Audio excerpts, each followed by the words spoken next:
Los primeros siglos del cristianismo fueron difíciles para los fidedignos. Muchos sufrieron persecuciones y fueron muertos. Otros fueron convencidos a negar su fe con la finalidad de conservar su vida. Aún así, el cristianismo continuó creciendo, alcanzando regiones más allá de Judea, Galilea y Samaria. Hasta que en el siglo IV, la suerte del cristianismo europeo aparentemente cambiaría y una nueva era de paz comenzaría para los seguidores de Jesús. El reflejo de estos cambios es evidenciado hasta el día de hoy, cuando tenemos la entonces recién formada Iglesia Católica como la principal institución religiosa dentro del cristianismo. Pero, ¿cómo surge el cristianismo en Roma? ¿Qué papel crucial tuvo el emperador Constantino en la historia de la fe cristiana? ¿Cómo, a partir de él, algunas doctrinas fueron cambiadas y que hoy son consideradas irrefutables por grupos religiosos cristianos? En búsqueda de respuestas, aquí comienza Evidencias.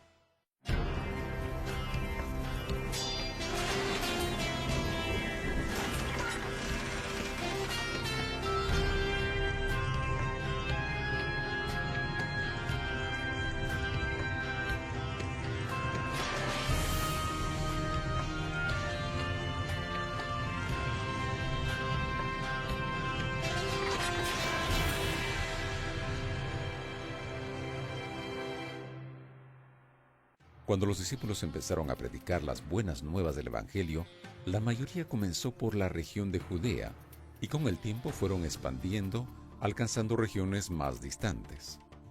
Las Escrituras relatan que el apóstol Pablo fue el elegido para llevar el Evangelio a los gentiles. En sus viajes misioneros, el apóstol pasó por las regiones que hoy conocemos como Turquía, Grecia e Italia. El legado de este trabajo es evidenciado en las epístolas de su autoría que se encuentran en las Sagradas Escrituras, siendo una de ellas la carta de Pablo a los romanos. ¿Cómo los romanos recibieron el mensaje de Pablo y cómo la fe cristiana fue creando raíces en la capital del poderoso Imperio Romano? La presencia cristiana en Roma aparentemente predata la visita de Pablo a Roma. Tenemos evidencia de esto porque cuando él describe su carta a los romanos, él habla acerca de cristianos que se encontraban ya allí. Las tradiciones hablan acerca de Pedro como alguien que intervino en la iglesia de Roma, y nosotros sí tenemos evidencia que los judíos fueron echados de Roma en el año 49 después de Cristo. Judíos y cristianos, todos evidentemente fueron expulsados de Roma, ya que cuando hablamos acerca de cristianos, en este tiempo era bien difícil separarlos de los judíos. Todos se iban en la misma situación. Cuando los cristianos de Roma reciben a Pablo, no lo reciben como el evangelista que él pensaba llegar allí, ser recibido, llevar campañas, visitar los hogares. No, él llega en cadenas. Él había pensado visitar Roma y después visitar a España, pero en vez de eso, en su carta que él escribe desde Corinto, esperando con ansias poder visitarlos, había hecho varios intentos anteriormente, ahora él llega hasta Jerusalén y de Jerusalén él sale en cadenas hasta la capital del Imperio Romano. Pablo fortaleció la iglesia en Roma.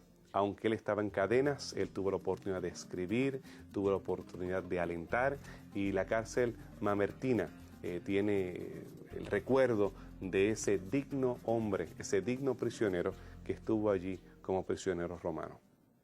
Después del trabajo inicial realizado por los primeros discípulos y apóstoles, el cristianismo se fue expandiendo de forma general, inclusive en Roma.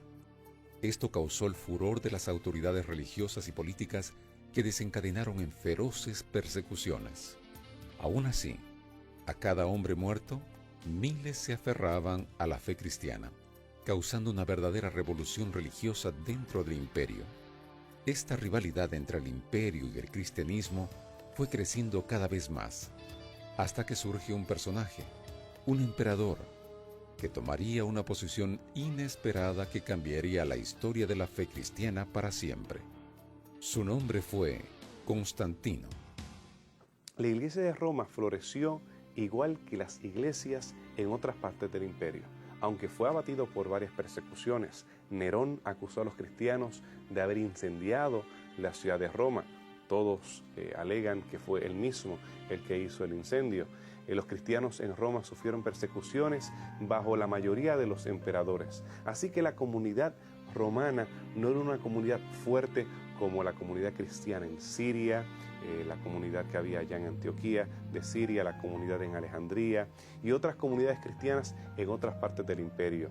No es hasta el tiempo de Constantino que entonces la iglesia en Roma llega a fortalecerse. Lo interesante es que Constantino, juntamente con ofrecerles la garantía de no perseguirlos más, entonces entra en cierto compromiso. Constantino introduce prácticas del mitraísmo, una religión oriental. Los persas adoraban a Mitra y a través de toda la parte este de Europa vemos la influencia del mitraísmo. Vemos la adoración al dios Sol, el día de Apolos, es venerado también por Constantino. Y entonces los cristianos, por aquello de que habían sido perseguidos durante tantos siglos, deciden hacer este compromiso entre lo que ellos creían y ahora la oportunidad de permanecer en paz en el imperio cristiano que Constantino le estaba garantizando. Constantino no siempre fue cristiano. Al principio él se declaraba protegido por el dios Hércules. Ya más adelante él veneraba y proclamaba el culto al dios Sol Invictus, título religioso aplicado a 3 divinidades romanas.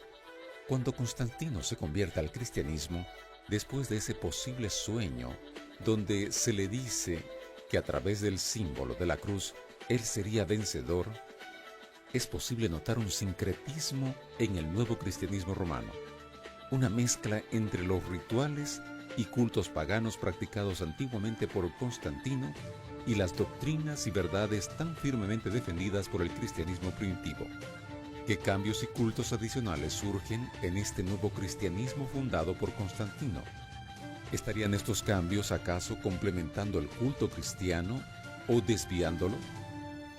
¿Qué más nos dice la historia sobre este sincretismo en el nuevo cristianismo romano? Los cristianos hasta ese momento habían venerado el día sábado como el día especial de adoración, aunque en los momentos de crisis para hacerse distancia de los judíos, muchos de ellos habían optado por pasar por desapercibidos y no enfatizar la observancia del sábado tanto como sus compañeros o sus hermanos judíos. En el caso del domingo ya era venerado como un día especial por algunos cristianos, dándole importancia por la resurrección de Jesús. Otro de los cambios que trae el cristianismo romano es la transubstanciación. Los mitraístas, ellos creían que se convertía el cuerpo de Mitra en ese pan, que ellos participaban de esa comida comunal. Entonces la Eucaristía, la cena especial que Jesús había instituido como la Santa Cena, cambia su significado cuando el cristianismo se une con el paganismo en Roma. Uno de los cambios mayores que tuvo también la Iglesia fue que comenzó a incorporar la veneración a la diosa madre. La diosa madre tenía una tradición antiquísima. Culturas de Anatolia adoraban a Cibele. Los sirios adoraban también la madre y el niño, en el caso de Astarte o Istar. Los egipcios adoraban a Hededet, Isis, Hathor y otras diosas que eran veneradas en el antiguo Egipto. En Mesopotamia también Istar. Teníamos en el caso de Israel esta pieza de una diosa de la fertilidad, o llamadas las figuras de Pilar. Estas diosas, Astarte o Acera, en muchos casos eran veneradas en el contexto de los cultos de la fertilidad. En el mundo grecorromano tenemos a Artemisa o a Diana. Diana en el caso de los romanos y Artemis en el caso de los griegos, la cual en el caso de Éfeso era adornada por una multiplicidad de senos en este caso. Ella era venerada en el gran templo de Diana, Diana de los Efesios. Todas estas tradiciones de religión matriarcal en el cual las féminas eran adoradas, ahora se incorporan al cristianismo romano. Y a María se le atribuyen las características divinas que tenían estas diosas en las culturas del antiguo cercano oriente. Así que el cristianismo romano difería marcadamente del cristianismo que se practicaba en otras partes del mundo conocido. A partir del origen del cristianismo romano, varios concilios fueron realizados con la finalidad de establecer una religión sólida con principios definidos. La definición del canon bíblico, de las doctrinas a ser seguidas y de los rituales y procedimientos practicados en los cultos fueron algunos de los puntos discutidos. El resultado se refleja hasta los días de hoy, donde es posible ver una Iglesia Católica fuerte, que ya no tiene la gloria del pasado, pero aún es una autoridad dentro de lo que son las instituciones cristianas. Aún así, ya en aquel tiempo, no todos los cristianos estaban totalmente de acuerdo con este nuevo cristianismo. Viendo que la observancia de los principios primitivos y el desacato a la nueva autoridad eclesiástica establecida sería considerado una herejía, nuevamente la fe y la convicción de estos cristianos fue puesta a prueba. Los cristianos decidieron reunirse. El emperador mismo financió el primer concilio en Nicea y ellos se enfrentaron a estos cambios. Tenían que decidir si iban a aceptar, si iban a asimilarse, si iban a aceptar la paz que le estaba garantizando ahora el imperio. Muchos de ellos decidieron aceptar la paz que le estaban ofreciendo y la garantía de que ellos no iban a ser perseguidos. Otros no. Aquellos que no aceptaron la veneración del domingo o la veneración de María, aquellos que no aceptaron la teología de la transubstanciación, ellos fueron considerados como herejes. Muchos de ellos deciden apartarse más hacia el este. Ellos llegan a lugares como la India, algunos llegan hasta China. Cristianos que tenían ese fervor y tenían el deseo de permanecer con una fe pura. Otros descendieron hasta África. Así que muchos grupos cristianos trataron de mantenerse puros aún en medio de la hegemonía que quería crear Constantino y el Imperio Romano.